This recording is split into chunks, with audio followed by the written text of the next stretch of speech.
It's Tim here from Your Six Studios. Today in this video I'm going to show you how to connect your Bluetooth speaker to your Android tablet. So this is actually really easy to do. I'm going to use this Anker Bluetooth speaker. Just swipe down from the top right and we can go to settings.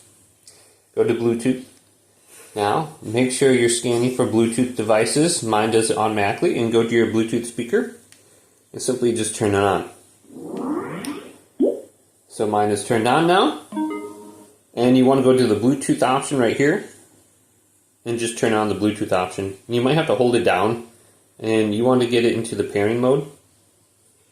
So you can just tap it. Looks like I can just tap it on mine and it'll show up under here. So I think this is it right here. I might have to scan for devices again. So let's go to refresh. And I think is it the Soundcore 2? It is the Soundcore 2. So I can just tap it.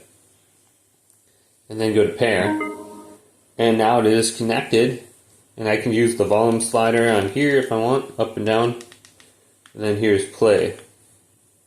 So very easy to use and connect, and then I can go to this and I can disconnect it or turn it off under here. So just select the eye and go to forget. But very easy to do. Hopefully this video did indeed help you out. If it did, leave it a big thumbs up and subscribe to my channel down below for more tech videos coming up next on Your Six Studios.